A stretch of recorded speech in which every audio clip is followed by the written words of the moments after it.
Welcome, everyone, to Sports Con with Conn on the Sports Empire Network. I am joined by my co-host, Mr. Mike Samuel. How you doing, my brother? I'm doing well, Michael. Great to see you. Well, Mike, first and foremost, I want to, we had a special guest lined up for this evening. Her name was Lex Barrows. Unfortunately, she had a family emergency, so she will not be on this evening, but she will be on tomorrow night at 7 p.m. Thanks to our producer, Keith Williams. So I want to give a shout, make sure everything's good with her and her family. Wish her the best of luck. But I got my man, Mike Shimmer, here with me. So we're going to do the damn thing anyway. So, Mike, what would you like to talk about this evening, my friend? Well, let's start with what's on everybody's mind, right? Let's start talking about the NBA playoffs. Let's go there first. Let's go.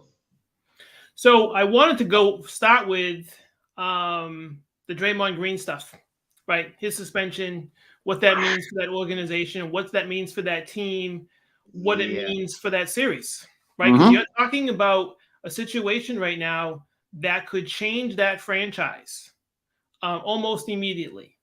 And if they don't pull out a win tonight, virtually that series is over. And really, Green's participation with that team ends, right? Because his deal is up. So I don't think he's coming back. And it would be a really tough way for him to go out in this kind of fashion. And Mike, you know that he's due for his option year. He's due for $28 million. Do you think they're going to pay him that? Number one. Number two, he has been known to do things of this nature in the past. Incident with LeBron James, kicking him in the scoliones and things of that nature. Mm-hmm. Now, what I take from it now, I've been watching a lot of sports shows, Mike, and a lot of people are on Draymond's side. To me, now here's how I look at it. You got the commissioner in the stands. You act up. Yes, your leg was held, granted, and he got penalized for that. He got a technical, but you went on to your antics, and then you went into the crowd acting like a fool. And I think that played a major part, and plus of your past history. But I'm hearing a lot of people say, well, he shouldn't have been because it's playoffs. It don't matter because you're representing the brand. Right. You're representing the NBA. And you got the commissioner there. What the hell you think he's going to do? Well, there's one thing, it's I think you and I agree with this, and you being Mr. Referee of the two of us, I've never fallen for that. You can't make that call in the fourth quarter. You can't make that call in overtime. And I've always sat here as an ex-player and a person who enjoys basketball. I never bought into that because to me, a violation is a violation. So the situation with Green, what does it matter if it's in the playoffs or not, right? It's his decorum. It's his responsibility to take care of himself for his team and his teammates, right? In the organization, in the league, right? So if he thinks he's some face to the organization and to the league, you have to show better than that. You just can't let those situations get the better of you. And yes, he has behaved that way in the past, and it's cost his team, right? You can arguably say that situation with LeBron James cost that organization another championship. Correct. And also, again, he has a reputation that exists, and you would think he's 32 years old. When is enough?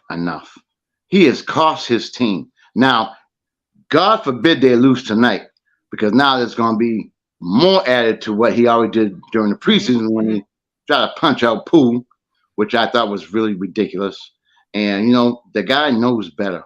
And the thing about it too, Mike, he has his own podcast, and who knows what he's going to come out of that podcast. Well, but Michael, you and I talked about that Poole situation way back when, right? That changed the attitude of that team. And you can't tell me that the way they played on the road is not a byproduct of that behavior, right? I don't think that team's together. And I didn't think that team was together right after that situation. And I think it proved itself out throughout the season. Really good at home, But if you can't win road games, there's just no way you're going to survive now. And putting up with that stuff as a teammate, it's got to be really difficult, because I understand to a certain level that it's a means to an end. But to your point, Michael, enough is enough. And something, Mike, too, the fact is, I don't know how much of a role it played, but the fact that Pooh got his bag before the season. Mm-hmm. I don't know how much of a role that might have played into it, why they had that little scuffle per se. But Draymond, he got 4 rings. He knows what it takes. He already experienced what it takes when they take him out the game. And now they're having a very important game. They're down 2-0. They need him because what he adds to the team. And he just, I guess, really didn't care.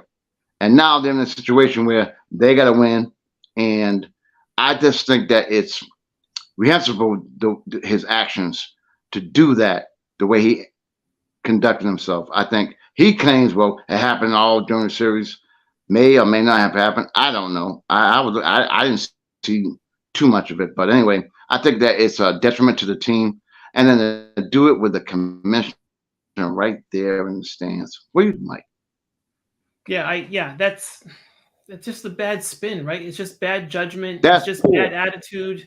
I don't think it's not sustainable, right? And that's just going to prove itself out for this playoff series and next season.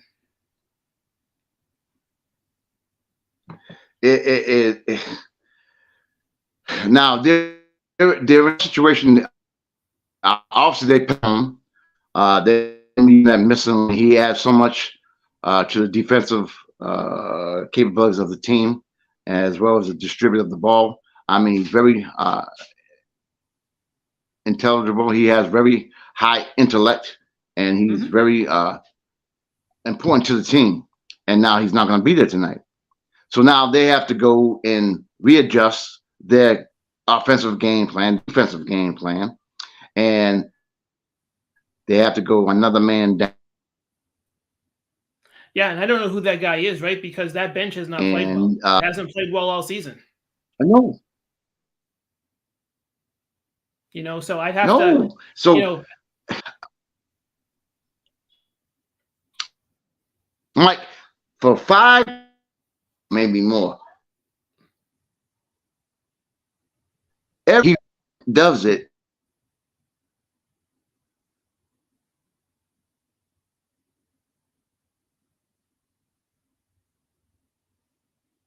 And what does that accomplish? I mean, they had their run, and their run could be over. They're facing a young, hungry team who don't even know what it's like to be in us. They have no idea, but they're playing with hunger, and De'Aaron Fox is playing out of his mind. They have Sabonis. I mean, they are ready to maybe take over the realm of the Warriors. I don't know. I know what's going to happen tonight. I think the Warriors may pull up tonight. I don't know. There is something to be said about not really knowing what you're in for, right? That you kind of just play on instinct and you just kind of play. And I think that's where they are, where that team is at this point. And I do think that with some of the moves that have taken place during the series, I think Steve Kerr's been out coached too. So that's a little bit disconcerting too, as far as what's really taking place. And yes, it's a younger team. They seem more energetic. But they don't know what they don't know at this point. So there's that level of kind of ignorance as far as what you're getting into tonight and for the rest of the series. But I do think that they're up for it. I do think they can pull it off. I'm not sure they can win tonight, but I do think they are still have an advantage in the series. And something, what being an old timer like I am, I'm always dirt, as you know. What I like is the Sacramento's been down. And I asked the question on any max players playing for Sacramento. Interesting. Yeah. There are none. Yeah, but that part of that, Michael, is these guys are starting to mature right in front of you. right? Fox has been there for a while. That people have been talking about There him. are none, Now you which started to means, see him mature. and what that does is enables them to explore other avenues to improve their team as well, because they have so much Yeah, salary cap space. And to be able to do that with young, because almost every team, Mike, Milwaukee, Celtics, Lakers, Milwaukee, all these guys have 2 or 3 franchise tag players, max right. players. Yeah, you're right. It does give them nice flexibility for the future. So yeah, you're kind of looking at the future just being developed right in front of you, watching this series. Zero. And, and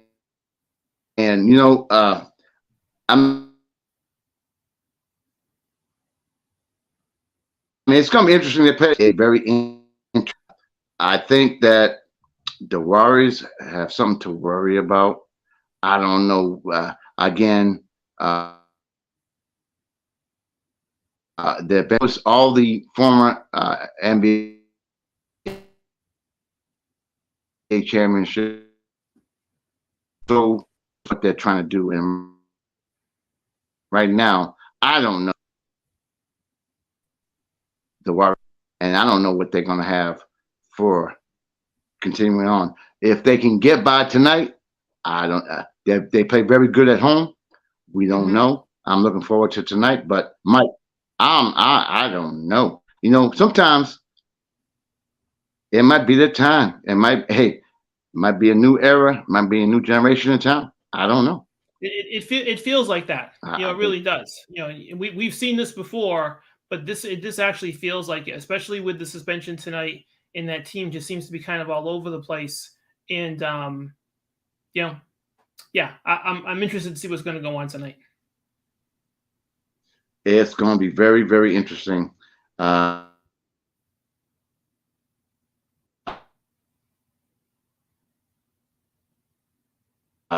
and the way he's played this. What is your take on that? Could you repeat that again, Mike? 'Cause I didn't hear you. I was talking about De'Aaron Fox and his Oh yeah, contributions to. Uh, yeah. I've liked him for a while. And I was hoping they were going to be patient enough with him and put some pieces around him so he could actually really expand his game. Um, but he's a really nice guard, and he's been a nice guard for a while. He was a nice guard coming out of college, but again, you're starting to see him mature, and again, one of those pieces where you're very fortunate to build around, and so it's been great to see him develop over the last probably year, 2 years maybe, where you can actually see a difference in his play where he starts to become one of the elite players in the league. and I was just thinking back. I don't know if you're familiar with, but Shaquille O'Neal has part ownership of the Sacramento Kings, and I was like, Mhm. why is money on that? I'm pretty good.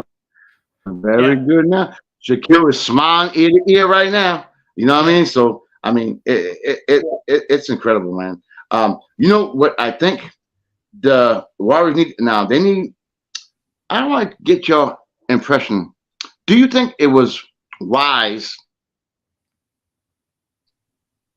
to?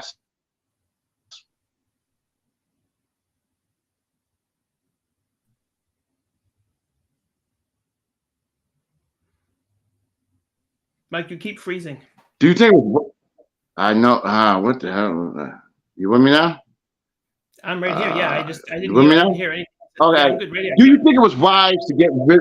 Do you think it was wise to get rid of Wiseman so quick?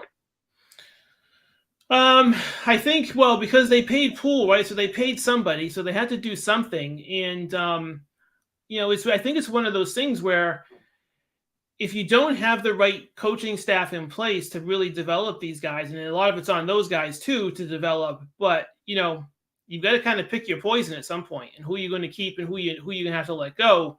But yeah, they had to let him walk, which was difficult because that was a high pick. And so they made their decision once they paid Poole, that was the guy we were going to rely on. and you're kind of sitting there like, okay, now what? these guys aren't able to carry us and help us at all. So yeah, I think there's a lot of second guessing with that, but I think they probably vetted that through well enough to say, you know what, he can't help us. We're going to rely on these other guys. Hopefully they can develop and give us some contributions. And it just turns out that they haven't been consistent all season.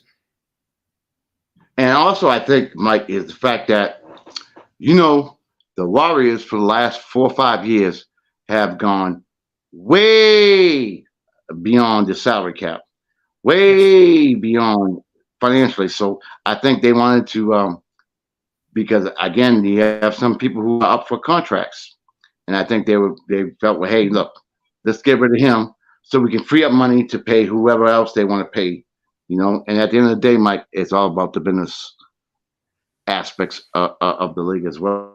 Well, but what you have coming forward, though, Mike, based on their expenditures, right, as far as them going over the salary cap and having to pay that tax, with the new collective bargaining agreement coming in, they're going to be hit by this, right? That spending is going to get suspended out of that. So they've got to come up with a new business plan to actually deal with their players. So the issue with Wiseman, that just gets amplified even further. That you paid him, you walked away, and you're going to pay Poole, and yes, you've got all these other guys that are going to be coming due, but your business model has to change, as does every other team in the league as far as what they're going to do with their players.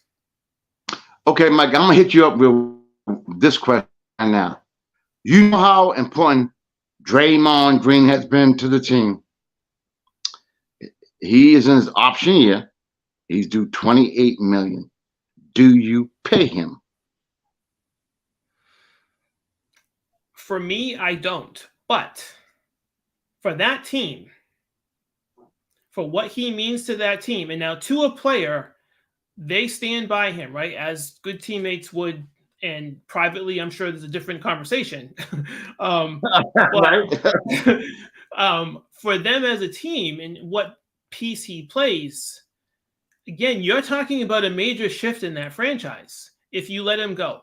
And I don't know, I'm not really sure how much he has left as a player anyways, because, you can see some things in his game where I heard someone talking on a talk show the other day saying that, when players get a little bit older, their skills start to diminish, they start to play desperate. And the play that took place with Sabonis the other night looked for this person to be a desperate move.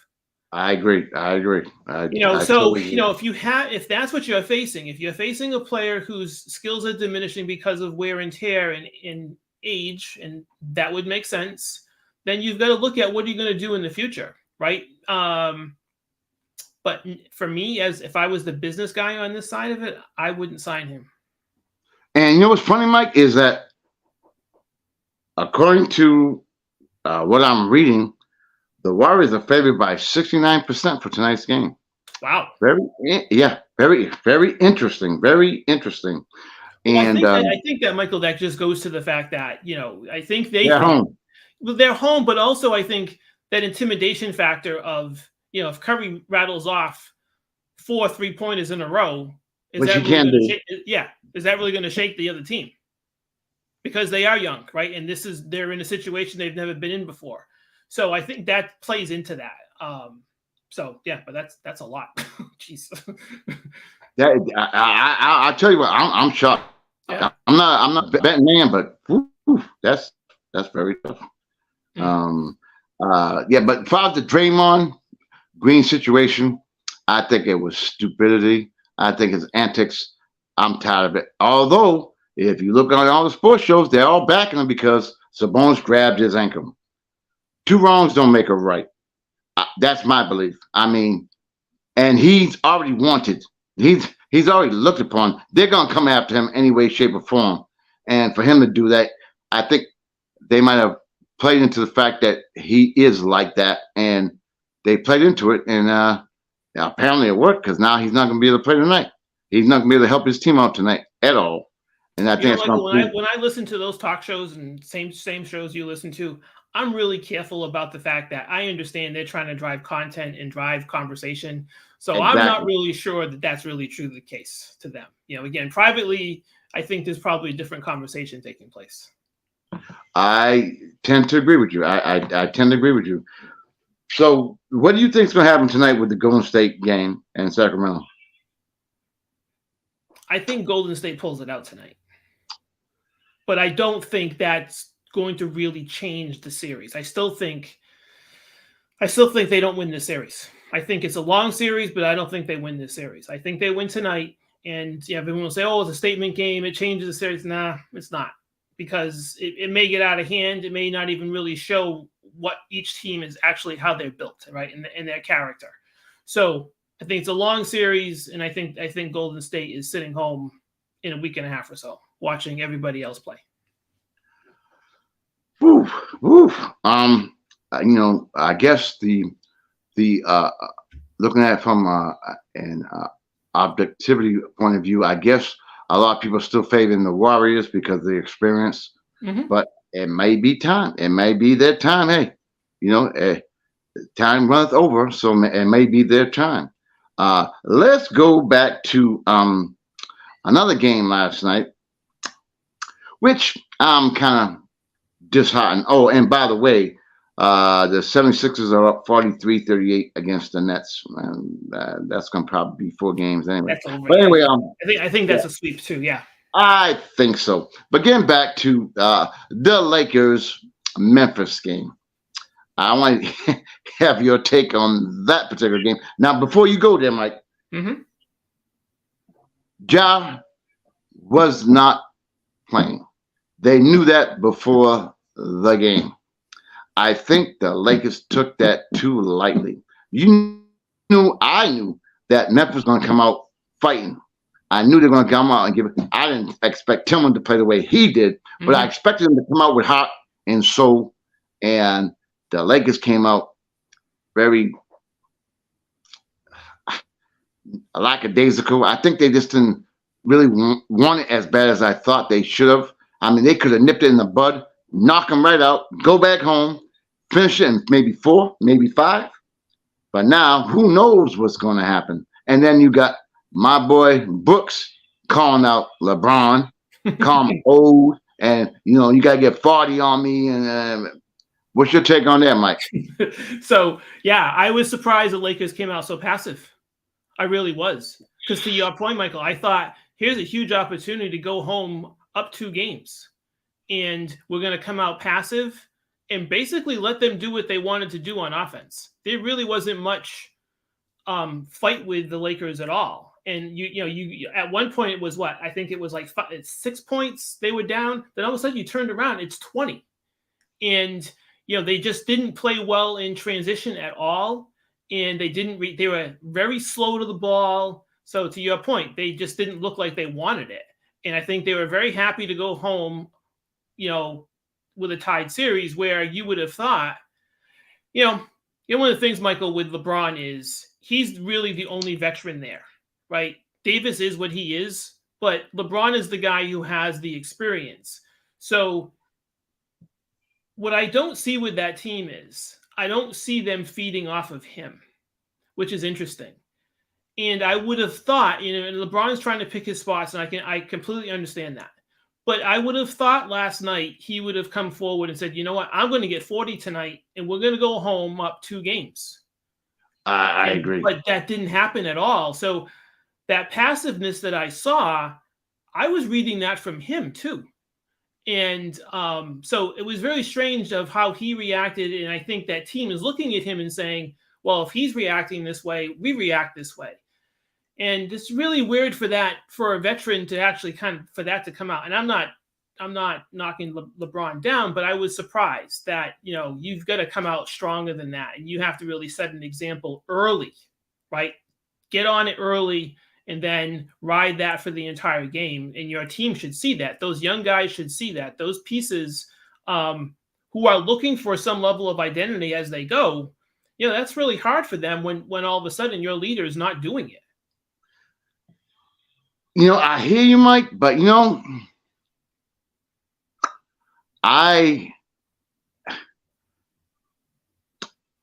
old school, as you know, I'm old as dirt. I don't understand how they do not stop the game getting the ball to AD. Mm. establish the inside game, and then bring it out to the outside game. To me, although he's been playing very good, don't get me wrong, but it just seemed like last night he just did not seem. I mean, he had quite a few blocks in the first half, but he did not seem to me to be taking initiative. He went 1 for 9. Yeah. I think. I mean, they need more out of him, and he can do it.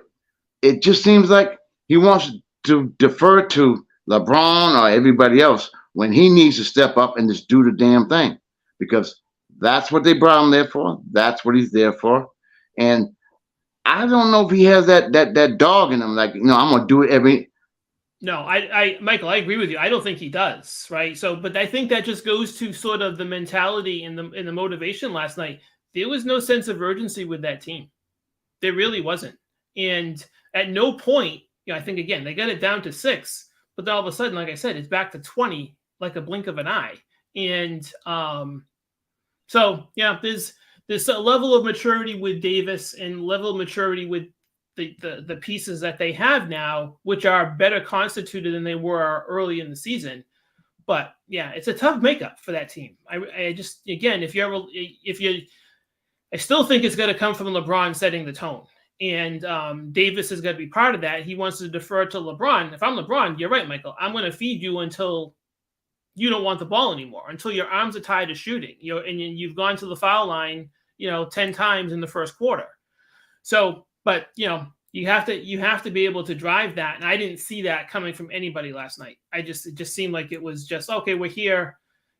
Memphis again is quicker to the ball. They're getting all the loose balls. They're getting those rebounds that are tapped out. So that's really difficult for a young player who's just come to that team in the last few months to see that reaction.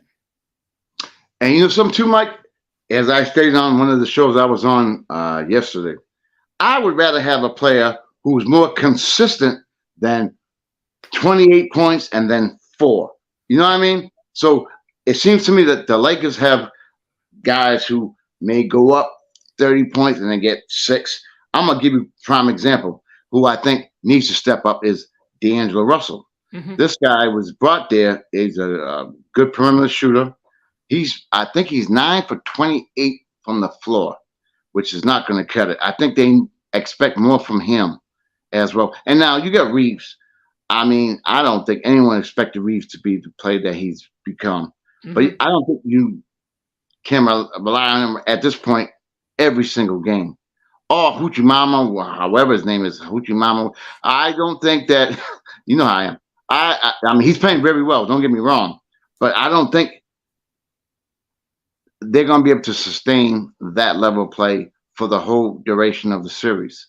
It's got to come from who, and I think it starts with Davis. I really, truly believe, because once they establish that, then they can establish everything else. Now, the other players that on the perimeter that can surround LeBron, that makes things easier for him. But the guy's 38 years old.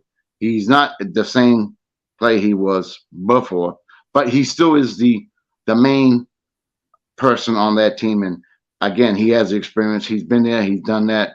And I'm sure he's going to lead them. I think they're going to end up winning the series, but I think that they got to come correct. I think they got to work something out with AD. That he comes with that dog in him every game. I'm going to do this. This is sometimes he comes, sometimes you don't. You don't know what you're going to get out of him. I mean, if you know prior games, he's taking 5-6 shots a game.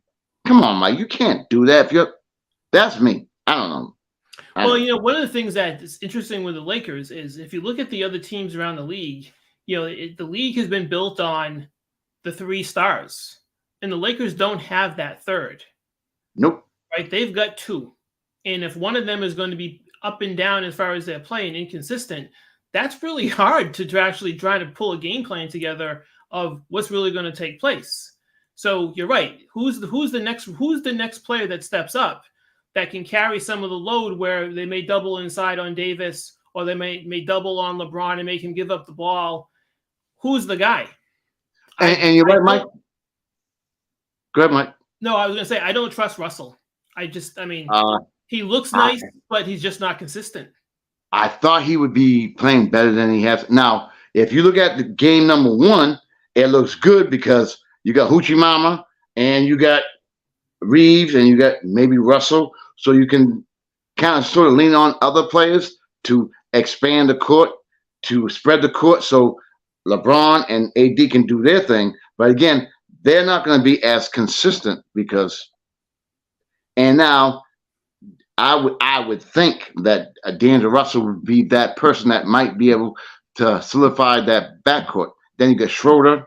I mean, they got the team, they got the bench, but they're not playing to expectations thus far.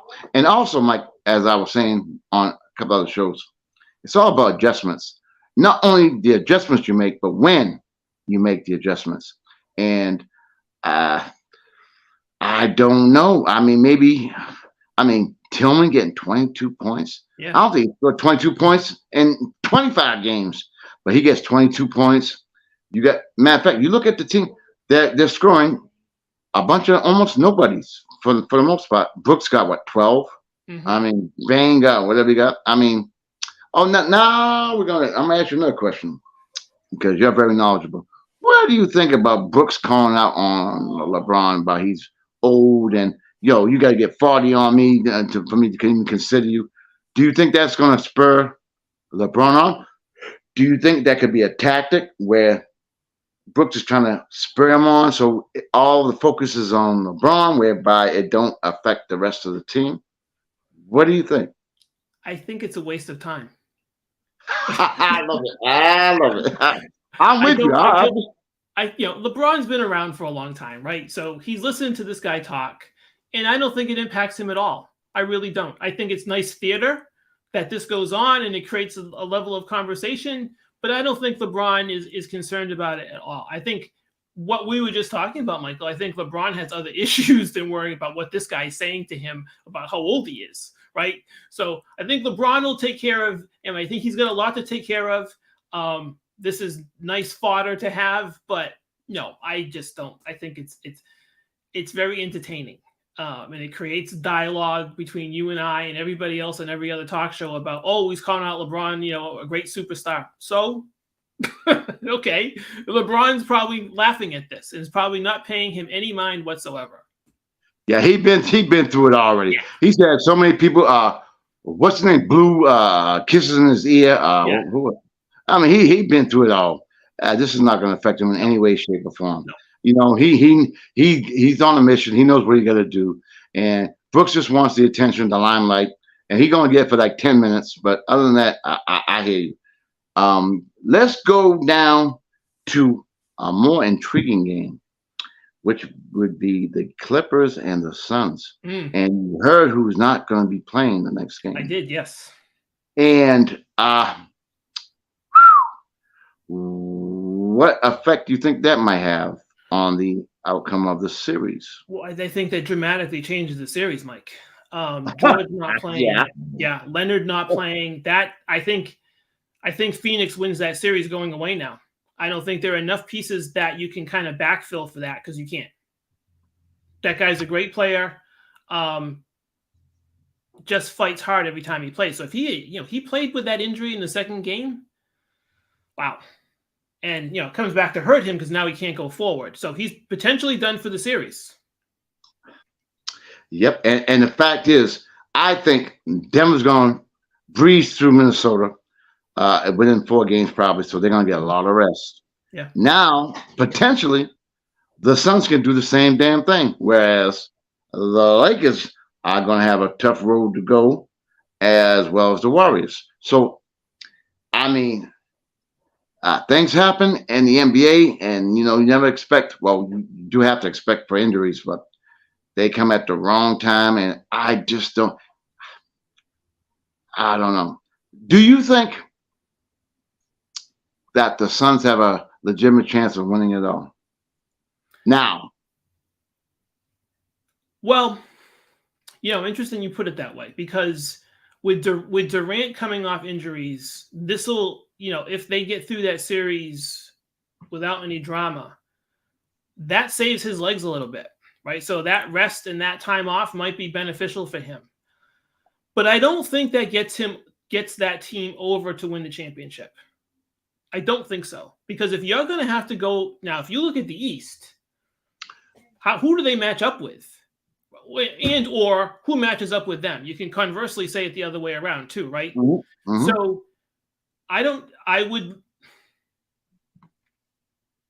I want to see the Phoenix Denver series. That's the series I want to see. I think that might end up being a reality. Yeah, I think it might happen. That's a great series. And then both teams could probably knock it out within 5 games, which gives them plenty of rest, which can be crucial in the playoff stratosphere or the landscape. So now I want to, since we're in the West, I really don't want to bring it up, Mike, but I'm going to do it anyway. The Nuggets and the Timberwolves. What's your take on that? It's just, again, I think, with Denver, they are just a tough matchup for anybody, right? The way they play, the way they facilitate through their offense, nobody plays like that in the league to a certain extent. So it's just a tough matchup for them. I think that's a relatively quick series for them. I don't think Minnesota does not have enough. No. I have to agree with you. And the fact is, Minnesota gave up so much. Yeah. They gave up so much. And it's not proving out to be beneficial to them. It's unfortunate. But I agree with you wholeheartedly. Let's go to the East. Now, we both from East Coast. We're both from Boston area, per se. Mm-hmm. So what do you think about the Boston Celtics Atlanta Hawks series? A very difficult matchup for Atlanta. So I think this is a 4-game series. I don't think they can play with the Celtics and the matchups that the Celtics can put on Atlanta. And then you're talking about Atlanta, right? You're going to have some changes there going forward. New coaching staff. There's going to be a new philosophy. I don't know what they do with Trae Young because that's a tough fit for that team or any team with him because you lose something. This sort of reminds me, Mike, when the Celtics had Isaiah Thomas and they had Kemba Walker, that those guys in the playoffs, they could take advantage of on defense, that offenses come at them and they isolate them off of screens, off of, screen and pops, screen and rolls, off of other screening that takes place inside. So that's the same thing. And I'm watching this and watching what teams can do with a smaller guy in an isolated series. And you mentioned earlier, playoffs are all about adjustments. And you only have so many chess pieces you can move with Atlanta, with him. And so I don't know what you do there. I don't know what the new coaching staff is going to do as far as philosophies go, but that's a hard play for them now. I think they know this. They can't match up with the Celtics. So so you start planning for next year. What does that look like for them? And are you going to trade Young and who takes him? I don't know. Good point, Mike, as well as not only has that been appearing above Trae Young's head because the talk about him getting traded, you got Collins as well. Yes. So what do you think what part it played in the way they're playing now? And what do you think they could do with a Trae Young? Who could he go? What team could he go to where they can benefit from his experience or his leadership or his all-around play? I'm trying to find a team that he could go to that he could make an impact on, and I'm having difficulty. Well, I think your points are valid, Mike, about what took place during the season with that team. And, how many coaches that has gone through since Trae Young has been there? 2 on 3. Yeah. So, what do you do with that, right? So there's issues there with that team internally that need to be addressed. And, when all of this talk came up about Trae Young and the matchups and what do you do with him, one of the things that, and I know it's really expensive for him with him, one of the things I thought of, Mike, was, is he a guy that you could have come off the bench like a spark plug and give you 20 minutes a game, 25 minutes a game, and just be that scorer and then get him out of there, right? At the end of the game where it comes down to I need a defensive guy to come in and handle the ball for me, be a defensive stopper. So I was just sort of thinking outside the box as far as, but I don't know what team that is. But for a role for him, I thought, you know what? Maybe he's a guy, sixth man, seventh man coming off the bench, light it up real quick, sit him down. Not playing in the crucial time end of the game where I can't have a team take advantage of him defensively when we're on defense. Mike, I agree with you. First of all, I don't know a team that will be willing to take him on as a sixth man, because whoever team he goes to, the coach is going to be scared because he may try to get rid of that coach, number one. And number two, he's a max player.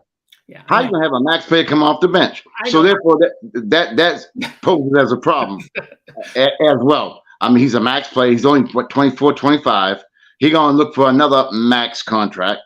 And what do they do? And then John Collins, who, again, he's not a consistent player. He's has his ups and downs. Sometimes he looks like an all-star. He got the bag like he's an all-star. He got paid very well.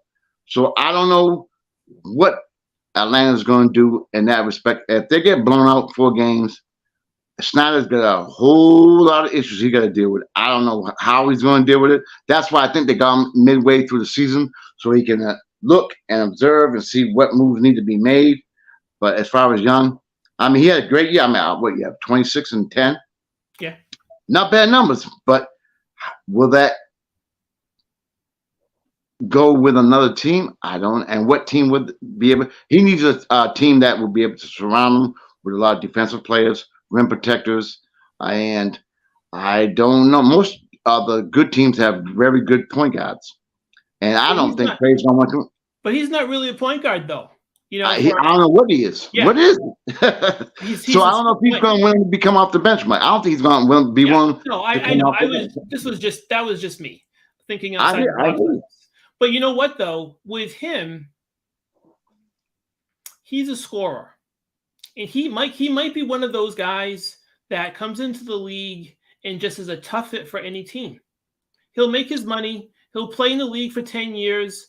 He'll play on teams that will sort of challenge, get into the playoffs, but there's always going to be issues with him that you're not going to be able to offset that.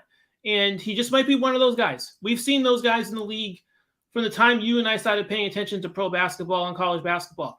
They were just guys who are a tough fit, that they have good careers, might be Hall of Fame, might break some records, but they're never on teams that can sustain and actually manage what they need to manage with him and his skill set. And Mike, you just hit it. Yeah. Hey, I wish I could debate you on that, but you are absolutely right. I wonder what he's thinking. But that, hey, let's go to the Nets. Right now, the 76ers are leading the Nets 58-47. It's at halftime. What do you think about that series? Well, I'm not surprised because, you know, Philadelphia had been on an uptick at the end of the season and started to play consistently. And I think that has been Doc Rivers' whole point to this was I need these guys to be consistent at the right time. Mm-hmm. And again, a very difficult match. Well, Embiid is just a tough matchup for anybody, right? So if he decides to play and his head is okay, then he can dominate. And the Nets don't have anybody to play him. So it's a difficult matchup for every team in the league if Embiid is right. And he seems to be right and he seems to be okay. He's not getting emotional. He's not getting himself in tough situations as time goes on. And that's dangerous for anybody in that league because what do you do with him, right? He's taking 20-footers and making them. Then all of a sudden you got to come out and play him. And then he goes outside. You know, again, as usual, you're right. I give a lot of credit to the Nets dealing with what they've had to go through this whole year. I think it's been very unbelievable, the fact that they've gone through what they've gone through and to be able to at least make the playoffs, given the fact that they lost Harden, they lost KD, they lost Kyrie. So I got to give them a little props on that end. Obviously, they're very dysfunctional right now. You got to give them a little props, but the 76ers should be 4 and out on that one, I believe. But it's kind of good that you get the Nets. They're trying to find themselves, and you know they're probably going to have some good picks in the upcoming draft. So It You got to might be hope that there's beneficial. the leadership that's there within the organization can kind of right that, because yeah, those players that have been there all season with all that turnover and all that Yeah, drama, had to be tough. that Had to just be had tough. to be, it might have been awful, and then be able to come out and, like you said, they made the playoffs, so good for them. Now, one of my most interesting matchups: Cavaliers and the Knicks. What do you think about that, Mike? I again sort of like the Kings, right? I like those pieces that the Cavaliers have, and you and I've talked about this. They play hard, right? They play hard all the time. So if the bigger teams, so let's just change real quick. So if Milwaukee and Giannis is not right, how does that look for them? Maybe Cleveland sneaks up on somebody Mm-hmm. and gives them a hard time. I don't know if they can go further and beat some of those good teams in a series, right? That's just the difference thing. It's not a one game and done. You got to beat them 4 times. So that's hard for that team to do, but they could make a team. They could get a series to 6 games. They could push a team, make them work hard. They don't have, I don't think they have enough, but I've liked their pieces for a while. And again, just watching those guys mature this season has been pretty cool to watch. I totally agree with you. And the fact is, as we spoke about earlier about adjustments, the Cavaliers got punched in the face first game. They came back. They're ready. I think they're going to end up taking the series. I agree. I, and then you got Mitchell. And then what they did with, again, the adjustments, they told Gowan, look, we need you to be more aggressive. Look what happened. You know what I mean? Mitchell, okay, maybe you might need to distribute a little bit more. Look what happened. And then their front line hasn't even been playing up to par as of yet. Right. They Yeah. could play even better. Mobley, I mean, they could do some things. So I got the Cavalier. I know a lot of Knicks fans probably gonna be calling me names, but I got the Cavaliers winning this series. By You know now. what's interesting? I do too. What's interesting watching these teams that are sort of just appearing in the playoffs. You know, you got to, you and I talked about this. Kind of finding your way in the playoffs is much different than you're finding your way through an 82 game season. There are, it's possession by possession, and those things are pretty crucial. So when you start to see these guys appear, mature, start making the right decisions, again, it's very cool to see. And those adjustments that are going on, you have to have really great players that are going to really be able to do that. Mitchell's a great player, right? He's just a great player that can handle that. Now, Mike, let me ask you a question. I'm gonna keep it real with you. It seems to me the landscape might be changing. As you notice, a lot of teams, the most well-known teams, have 2 or 3 max players. Mm-hmm. You got teams like Sacramento who has 0, and look what they're doing. You have Cleveland who has 1 thus far. Mm-hmm. Do you think that might change the way the landscape may change, whereas you may not need to get 2, 3 max players if you can do like a Sacramento based on the way you draft or the free agency route? What do you think that may end up becoming, or do you think it's just a fluke? Hey, we're gonna still go where we got to go with what already works. Well, I don't think it's a fluke, because I think between Cleveland and Sacramento, they were forced to do this, right? Just because of the fact of where they came from, and they weren't very good for a while, right? So they were sort of kind of like just picking up pieces and trying to get a team together that's going to be competitive. So I don't think it's a fluke. But to your point, one of the things that's going, and I mentioned this earlier, one of the things that's going to change this is the collective bargaining agreement that's coming in. Uh-huh. That's going to, I think that changes the philosophy of the league and how teams start to actually build themselves for a short term, long term, and then the playoff runs. That starts to look different. And so, no, I don't think it's a fluke. You're going to have more teams that are going to look like this, because those teams that are sort of scrambling. So you just mentioned, are the Nets the next team to do this? Right? They got picks. Do they go? How do they build their future? Where do they go about it? And maybe there are teams within the league that start looking at each other again. To your point, oh, this is the model they used. Well, I'm coming from a smaller market. I can't do that. I can't do what the Celtics are doing or Milwaukee. When Milwaukee's not a big market, but they've spent the money to actually bring those players in and hold them there. So maybe that's the philosophy over, okay, I'm not a major market. I have this what I can play with. This team was successful. Let's try to build that around that. Is Atlanta going to be that as it goes on? I don't know. So I think there's probably a handful of teams that are sort of looking at each other over, well, they built it this way. Well, let's see if we can have that. Is that model something that we can apply here? And would that model be sustainable going forward? Because I can't get a max player to come here by trade or by free agency. I can't. So what's my option? My option is, well, the Mitchell situation coming out of Utah is unique. And that's going to help Utah down the line. And that's Ainge's move as far as what he did there.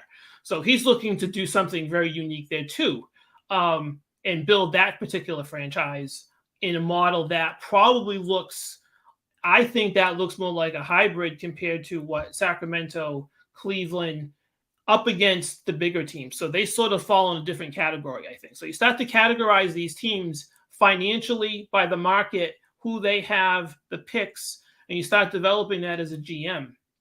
That's going to be a fun job, Mike. Being a GM on a team and being able to manage all this stuff and manage the payroll and manage everything, I would love that job. Hey, Mike, you know what? I would love to be general manager of Oklahoma City right now. Yeah. Oh, they got Hogan coming back. They got tons of picks. Yeah. No salary. I'm telling you, let me be general manager. Oh, Lord have mercy. The first move I'd make with that though, Mike? I'd move to Seattle immediately. Absolutely. 100%. Yeah. Oh, absolutely. Oh, hey, man. The fan base, everything. Yeah, absolutely. Now, let's go to the final one of the East Coast, and then we're going to let you do whatever you got to do, my man. We're going to go with the Bucks and the Heat. Now, the Heat surprised the Bucks. First game, playoff Jimmy did his thing, and they surprised the Bucks, even though Giannis was out. And then last night, Giannis was out again, and the Bucks played out their mind. You had people come off the bench shooting out. The Connaughton went. I thought it was like 1947. I mean, you had guys coming out there playing out there. You know what? Yeah. And so, what's your take on the Heat Bucks series? Well, I think the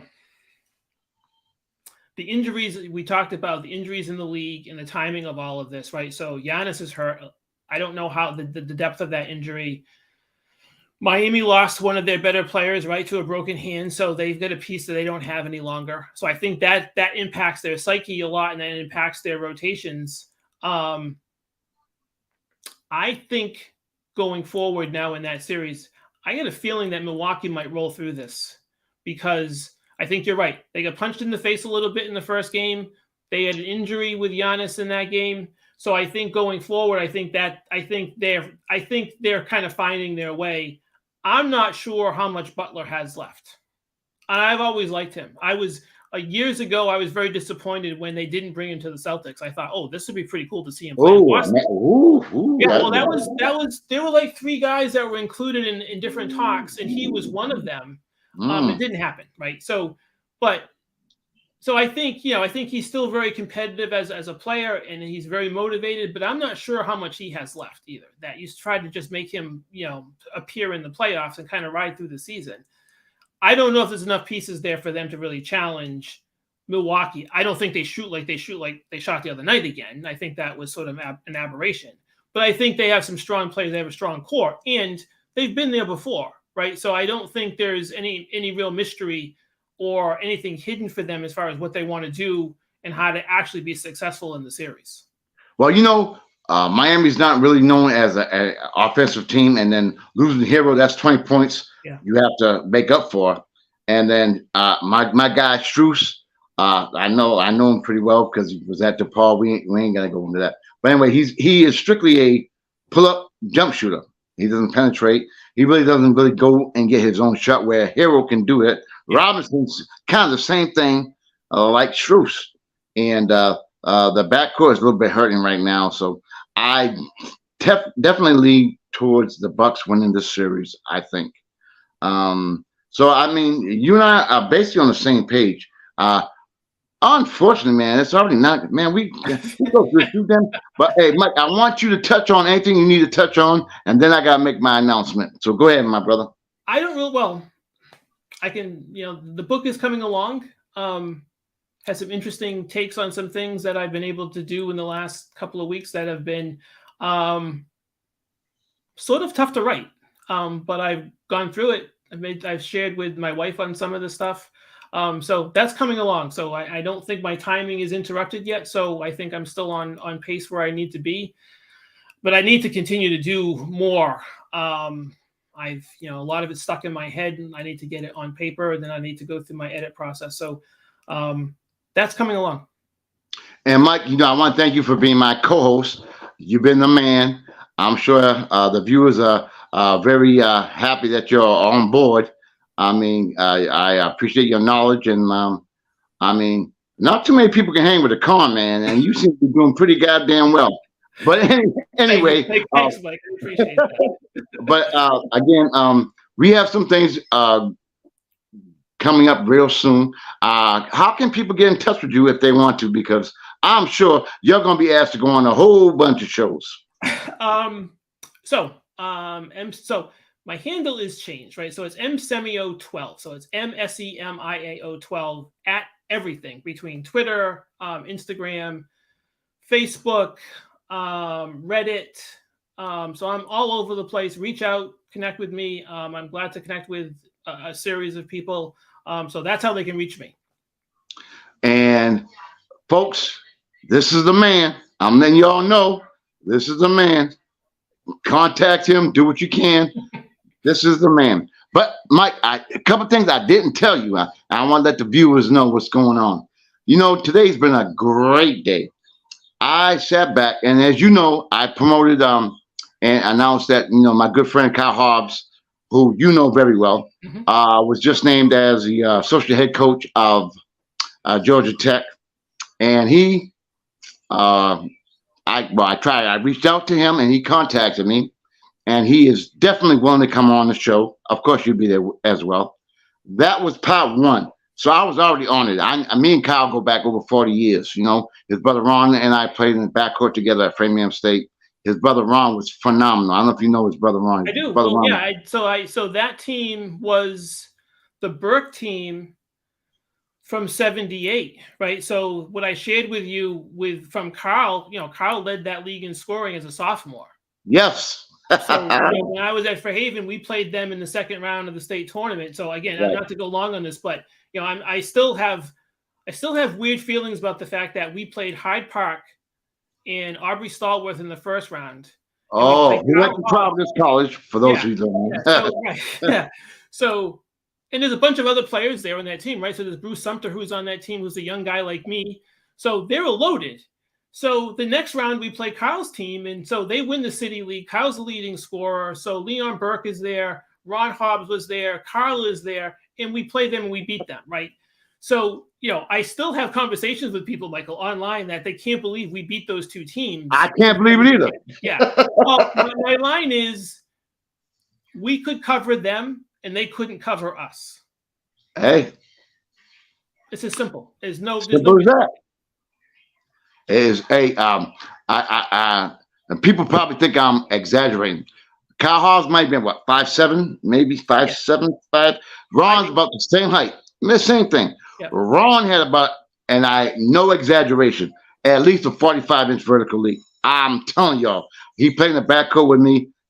He didn't have the knowledge or the point guard mentality like Kyle had, but athletically he was phenomenal. But anyway, Kyle contacted me, by the way, as I told you, he's going to come on our show. And then about half hour later, I get a call from Claude Pritchard. Now, folks who you don't know, Claude Pritchard is one of the best trainers in the country. They ship him out to Japan and China to train all kind of athletes, NBA ball players like Tyreek Evans, Avery Bradley, etc. That's my guy. He comes and trains the kids here at the Burgle Basketball Association. He contacted me today. His godfather is Nate Archibald. He contacted me before I got on the air, Mike, Nate Archibald will be coming on this show with you. Now, fast forward 15 minutes. Folks, you got to hear this. I get a call. I reached out to Kermit Washington, who was on our show about a month ago, maybe a month ago. Yeah. He called me back today, Mike. I swear, I don't know. I'm ready to go have a drink. He called me back today and gave me Adrian Dantley's personal phone number and told me, he said, Mike, folks, don't tell nobody. He said, Mike, I'm giving you his number. Just don't say it was from me. He said, gave me his phone number. I'm going to be contacting Adrian Dantley as soon as we get off the air tonight or tomorrow. So we got a potentially, Mike, Nate Archibald, Cal Hobbs, and Adrian Dantley coming on this show, our show. How, why, I don't know. But folks, you need to tune in. And I know we're running out of time. Mike, I want to thank you again as my co-host. You are the man. And when we come on again, we got things, as you and I have spoke about, we got some things we're going to be doing in the near future. But I hope that, folks, you tune in because this is going to be off the hook. I am so happy and blessed. How, why, I don't know. I ain't all that. But I guess people like to come on our show. So, I'm thankful. And folks, stay tuned. Again, I want to thank you all for tuning in to Sports Corner with the Conn Man with my co-host, Mike Samuel. I want to also thank my producer, Key Williams, and for allowing me to have Lex come on the show tomorrow night. She couldn't be here tonight due to a family emergency, but she'll be on tomorrow night, 7 p.m. So we'll have Lex on. Mike, you're welcome to come on as well. Okay. And we're going to be doing the damn thing. And then we also got Top the Key at 9 p.m. live tomorrow night on Sports. You better get some rest, Michael. I need some damn rest. But Mike, thank you for coming on, folks. You're welcome. Thank you. God bless. Everybody have a good night. God bless. Thank you, Mike. Bye-bye. Thanks, Michael.